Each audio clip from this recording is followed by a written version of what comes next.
Hello everyone. तो इस video में हम डिस्कस करेंगे क्लास 7 मैथमेटिक्स के चैप्टर सिमेट्री मतलब चैप्टर 14 के कंसेप्ट्स।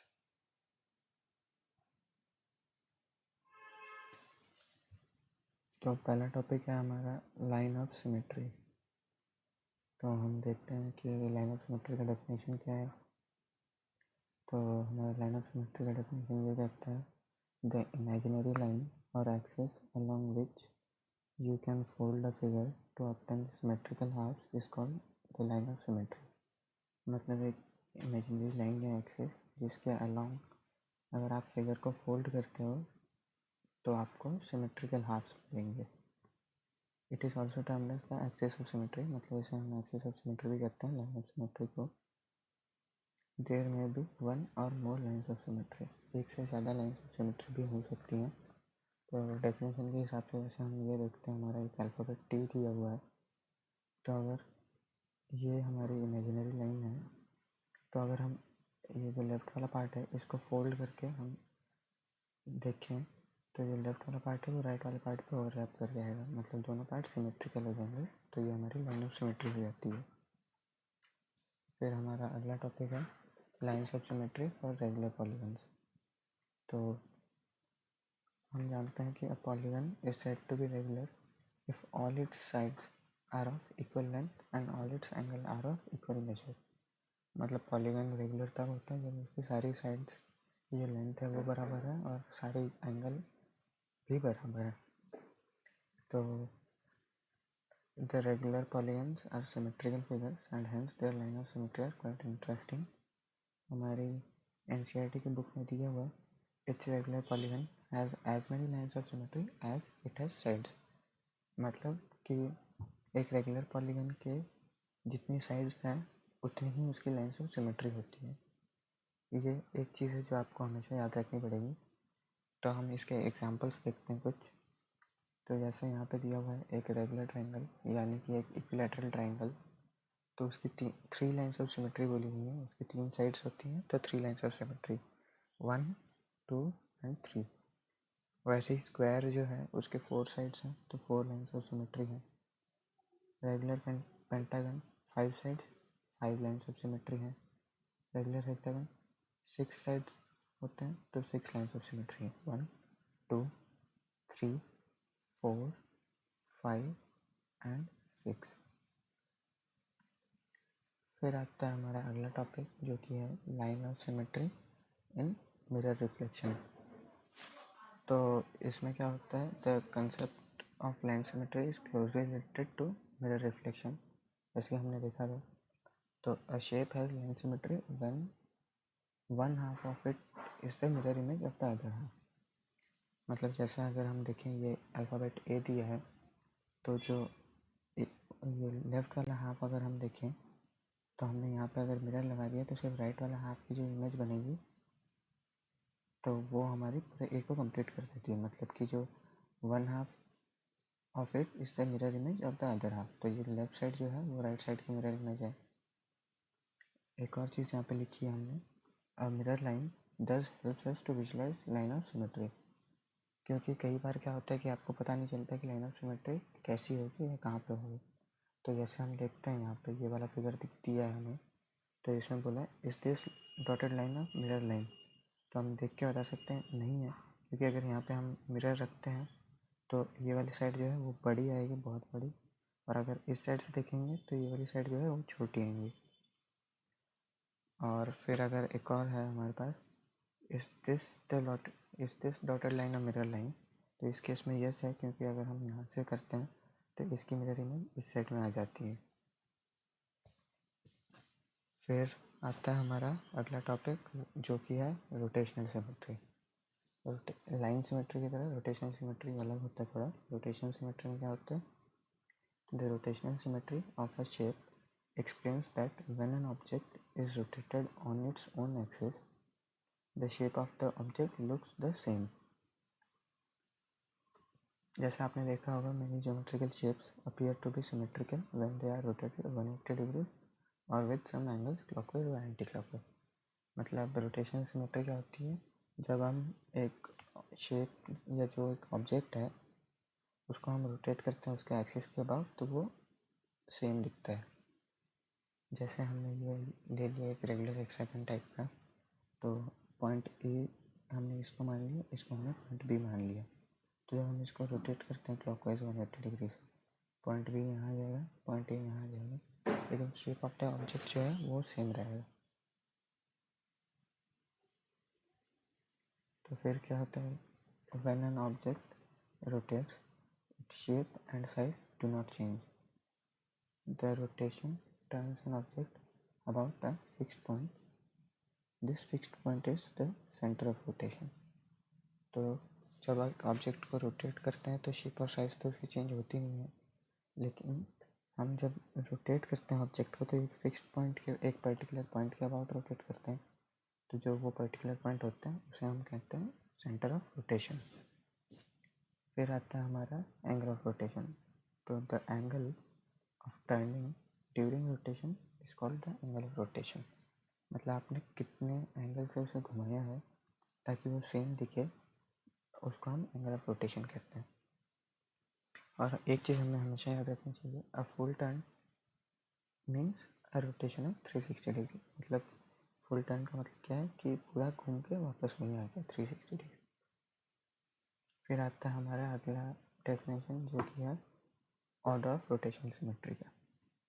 तो डेफिनेशन क्या है, the order of rotational symmetry of a geometric figure is the number of times you can rotate the geometrical figure so that it looks exactly the same as the original figure in a full turn. तो order of rotational symmetry क्या होता है कि एक full turn यानी कि 360 degree rotation में हमें कितनी बार वो ज्योमेट्रिकल फिगर एग्जैक्टली सेम दिखते हैं ओरिजिनल फिगर से। जैसे हम एग्जांपल लेते हैं एक, तो इन अ फुल टर्न मतलब 360 degree there are precisely 4 positions on a rotation through angle 90, 180, 270, 360 when the windmill जो कि नीचे फिगर दिया हुआ looks exactly the same. Because of this we said it has a rotational symmetry of order 4. तो जैसे हमारे पास एक विंडमिल दिया है ये वाला ABCD, तो हम जब इसको रोटेट करते हैं तो जिस पॉइंट के बाद रोटेट करेंगे वो सेंटर ऑफ रोटेशन होता है। तो विंडमिल के केस में ये वाला पॉइंट जो है, जो हमने मार्क कर रखा है रेड कलर का, ये है हमारा सेंटर ऑफ रोटेशन। फिर क्या आता है कि हम जब इसको 90 डिग्री से घुमाते हैं, मतलब ABCD था तो DABC जब हो गया एग्जैक्टली 90 डिग्री से घुमा तो हमारे पास फिर से एग्जैक्ट सेम शेप आ जाता है। तो जब हम इसको 90 डिग्री से घुमाते हैं तो एंगल ऑफ रोटेशन जो है हमारा वो हो जाता है 90 डिग्री। फिर हम इसको 90 डिग्री से घुमाएंगे, फिर से सेम शेप आएगा, फिर से 90 डिग्री घुमाएंगे, फिर से सेम शेप आएगा, फिर 90 डिग्री घुमाने से जो फर्स्ट वाली इमेज थी वही आ जाएगी हमारे पास।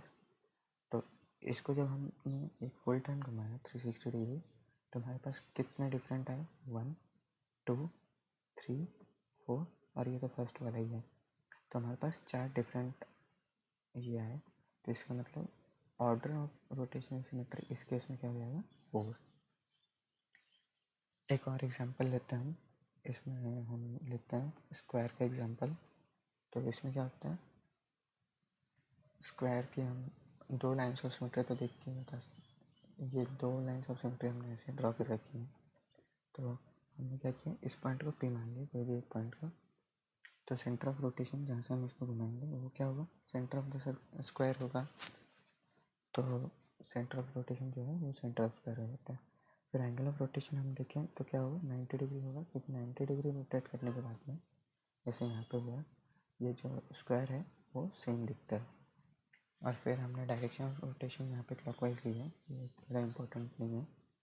और फिर हम देखते हैं कि कितनी बार रोटेट हुआ, 4 बार रोटेट होने पर सेम दिखा है और 5वीं बार तो वापस पहला वाला ही आ जाता है। तो ऑर्डर ऑफ रोटेशनल सिमेट्री इस केस में भी क्या आ जाएगी हमारी, 4। अब क्या है यहाँ पे एक और चीज़ है जो हम डिस्कशन में भूल गए, वो है कि जो ऑर्डर ऑफ रोटेशनल सिमेट्री है वो हो जाती है हमारी equals to 360 degree by angle of rotation. तो 360 डिग्री और एंगल ऑफ रोटेशन 90 गिवन है, तो 360 बाई 90 क्या होता है, 4। तो हम ऑर्डर ऑफ रोटेशनल सिमेट्री वहाँ से भी निकाल सकते हैं, वो आ जाएगी 4। फिर हम अगले टॉपिक पे बढ़ते हैं। यहाँ पे हम क्या करेंगे, एग्जांपल्स देंगे। तो ओनली लाइन सिमेट्री के क्या एग्जांपल्स हैं, जैसे अल्फ़ाबेट एम जो है, तो वर्टिकली सेंटर से निकलने पे एक लाइन ऑफ सिमेट्री आती है इसकी, लेकिन इसकी कोई रोटेशनल सिमेट्री नहीं है, क्योंकि जब तक आप इसको 360 रोटेट नहीं करते ये सेम नहीं दिखेगा। वैसे ही हमारा अगला आता है एक हार्ट शेप। तो हार्ट शेप में क्या होता है, वर्टिकली सेंटर से पास करने पे तो जो है वो हमको लाइन ऑफ सिमेट्री तो मिल जाती है, लेकिन अगर हम इसको जब तक 360 रोटेट नहीं करते तब तक हमें ये रोटेशनल सिमेट्री या सेम शेप नहीं मिलेगा। तो इस केस में सिर्फ लाइन ऑफ सिमेट्री है, लेकिन रोटेशनल सिमेट्री नहीं है। अगले सेकेंड टाइप ऑफ एग्जांपल्स है हमारे पास, जिसमें सिर्फ rotational symmetry, only rotational symmetry, line of symmetry नहीं है। तो जैसे रिसाइकिल का साइन होता है, तो इसमें क्या है, ये हमारा सेंटर ऑफ रोटेशन है, ये जो ग्रीन कलर का डॉट है। तो हम इसको जब घुमाते हैं तो हमें रोटेशन सिमेट्री तो मिल जाएगी क्योंकि ये है, लेकिन लाइन ऑफ सिमेट्री हमें नहीं मिल पाएगी। हमने ट्राई कर लो आप एक बार देख के, लाइन ऑफ सिमेट्री आपको इसमें नहीं मिलेगी, सिर्फ रोटेशनल सिमेट्री मिलेगी। वैसे ही एक और एग्जांपल है जो हमने एनसीईआरटी से उठाया। इस केस में भी दो फैंस हैं, जैसे दो फैंस देख सकते हैं इसको, दो फैन के टाइप के। तो इसमें क्या है, 180 डिग्री रोटेशन के बाद में आपको रोटेशनल सिमेट्री मिलेगी इसमें, जैसे ये वाला पार्ट यहाँ जाएगा, ये वाला पार्ट यहाँ जाएगा, लेकिन लाइन ऑफ सिमेट्री आप इसमें नहीं ढूंढ पाओगे। तो इनमें क्या है, ओनली रोटेशनल सिमेट्री होती है। थर्ड टाइप ऑफ एग्जांपल्स हमारे हैं जिनमें both line and rotational symmetry होती है। तो इसके लिए हम क्या करते हैं, all regular polygons have both line and rotational symmetry. ये हमें याद रखना है कि जितने भी रेगुलर पॉलीगन्स हैं उनमें line of symmetry as well as rotational symmetry दोनों होती हैं। तो हमने ये एग्जांपल पहले भी देखा था कि equilateral triangle, square, regular pentagon, regular hexagon, इनमें लाइन ऑफ सिमेट्री जो है is equal to the number of sides. और रोटेशनल सिमेट्री अगर देखें तो इनके सेंटर से जब हम इनको रोटेट करेंगे तो 360/3 120 डिग्री एंगल ऑफ रोटेशन आ जाएगा। इस केस में 360/4 तो 90 डिग्री, 360/5 360/6। तो ऐसे करके हम एंगल ऑफ रोटेशन भी निकाल सकते हैं इनका। और फिर हमारा आता है सर्कल, जो कि एक इंटरेस्टिंग है। इस केस में क्या होता है कि हमारे पास लाइन ऑफ सिमेट्री आप जितनी चाहे उतनी बना सकते हो, सेंटर से बस पास करनी चाहिए। तो इनफाइनाइट या uncountable number of line of symmetry बन जाती है हमारे सर्कल के केस में। और रोटेशनल सिमेट्री भी सेम तरीके से infinite number of rotational symmetry है। तो यही तक था हमारा, एक बार हम फिर से डिस्कस कर देते हैं सब कुछ। तो इससे चैप्टर सिमेट्री था। पहला टॉपिक हमने डिस्कस किया लाइन ऑफ सिमेट्री, तो इमेजिनरी लाइन या एक्सिस अलॉन्ग विच अगर फोल्ड करें हम फिगर को तो सिमेट्रिकल आर्क्स ऑब्टेन होते हैं। रेगुलर पॉलीगन के केस में line of number of line of symmetry sides के बराबर होती है, जैसे ये रहा। फिर आता है mirror reflection. Mirror reflection line of symmetry में क्या होता है कि अगर आप लाइन ऑफ सिमेट्री के अलाउंग मिरर रखेंगे तो आपको मिरर इमेज मिलेगी या फिर ऑब्जेक्ट जो है आपको सेम दिखेगा।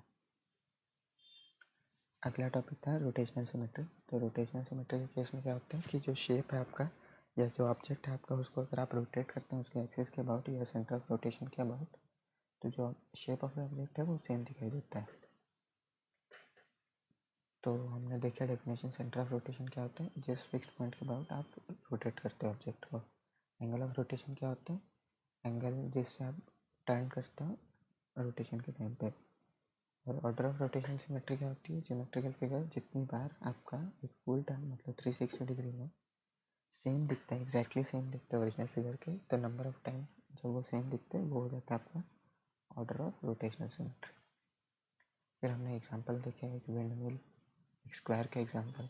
फिर ओनली लाइन सिमेट्री के एग्जांपल देखे हमने, एक एम अल्फ़ाबेट या फिर हार्ट शेप। फिर रोटेशनल सिमेट्री के एग्जांपल देखे हमने सिर्फ तो रिसाइकिल वाला साइन या फिर एक विंड मिल जिसमें सिर्फ दो फैंस हैं। और फिर both line and rotational symmetry के लिए हमने देखा ऑल रेगुलर पॉलीगन्स, कोई भी रेगुलर पॉलीगन में ये होते हैं। और एक और चीज़ जो हम डिस्कस कर रहे थे वो है ऑर्डर ऑफ रोटेशनल सिमेट्री जो है हमारा ये वाला। तो इसमें हम फॉर्मूला यूज़ करके भी निकाल सकते हैं। तो वो क्या होता है, order of rotational symmetry equals to 360 degree by angle of rotation. तो एंगल ऑफ रोटेशन जितने हैं उसके हिसाब से आपका ऑर्डर ऑफ रोटेशनल सिमेट्री आ जाएगा। तो इसके साथ हमारा ये टॉपिक ख़त्म होता है। Thank you for watching.